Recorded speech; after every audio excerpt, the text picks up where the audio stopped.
জানি যে এই যে বিপর্যয় স্থল, এই বিপর্যয় স্থল থেকে ঢিলছোড়া দূরত্বেই তাঁতিপাড়া, আর সেখানেও একের পর এক বেআইনি নির্মাণ। তাঁতিপাড়াতেও পরপর বেআইনি নির্মাণের বিপদ। স্থানীয়দের দাবি বহুতল তৈরির জন্য যে যে নিয়ম মানতে হয় তার কোনোটাই এক্ষেত্রে মানা হয়নি। শঙ্কু সাঁতরা রয়েছে আমার সঙ্গে, শঙ্কুর সঙ্গে কথা বলবো। শঙ্কু, স্থানীয়রা জানতেন যে যে যে নিয়ম মানা দরকার সেই সব নিয়ম তারা মানেননি, তাহলে এতদিন তারা প্রশাসনের দ্বারস্থ হননি কেন?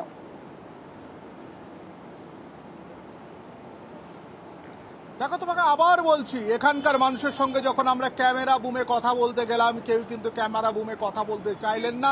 দু একজন আমাদের সঙ্গে কথা বললেন, তারা জানালেন যদি কোনোভাবে প্রতিবাদ করে, এমনি সাধারণ প্রতিবাদ করলে তাদেরকে মারধর করা হয়, আর যদি অন্যভাবে অর্থাৎ প্রশাসনিকভাবে গিয়ে কেউ যদি থানায় প্রতিবাদ করে জানায় তাহলে কিন্তু তার কোনো ফল হয় না।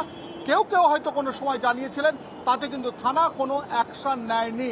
তোমাকে আমি বলে রাখি, যেটা কলকাতা পুলিশ কমিশনারের আন্ডারে, যেহেতু পুলিশ কমিশনারেট এলাকা, সেহেতু পুলিশ কমিশনারেটে এখানে ইন্টেলিজেন্সের জন্য প্রত্যেকটি গলিতে সাইকেল পুলিশ ঘুরে বেড়ায়, প্রত্যেকটি গলিতে বাইক পুলিশ ঘুরে বেড়ায়, কারো চোখে পড়লো না। এবং এখানে যারা পৌর কর্তা রয়েছেন, তাদের যে সমস্ত লোকজন রয়েছেন, তাদের কারো চোখে পড়লো না।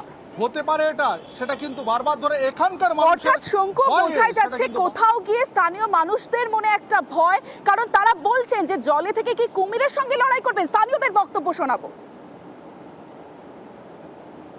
বয়স তো হয়েছে আমার, আমরা তো সব দেখছি, এরপরে কি আমি জেনে শুনে আর কাটে মাথা দেবো? সবই তো লুটের ব্যাপার, কাকে বলবো? চোখের সামনে দেখতে আমরা জলে বাস করবো, কুমিরের সাথে লড়াই করবো।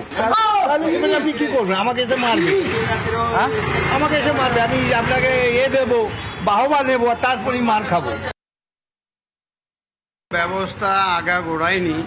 2-3 মাসের মধ্যে আমরা 10খানা বিল্ডিং ভেঙেছি। তো যত ইনলিগাল বিল্ডিং আছে আমরা চাই এটা ভেঙে দিই, এবং ভেঙে দিলে আমি খুব খুশি হব। আপনি যে কোনো জিনিসই কিনবেন, আপনার তো পেপারগুলো ঠিক মতন দেখতে হবে যে আপনি লিগাল কি ইনলিগাল। লয়ারের কাছ থেকে সাজেশনটা তো নেবেন যে এইটা নেওয়া যাবে কি না, এবং সে যদি জেনে শুনে ফাঁদে পড়ে তো আমার কিছু করার নেই।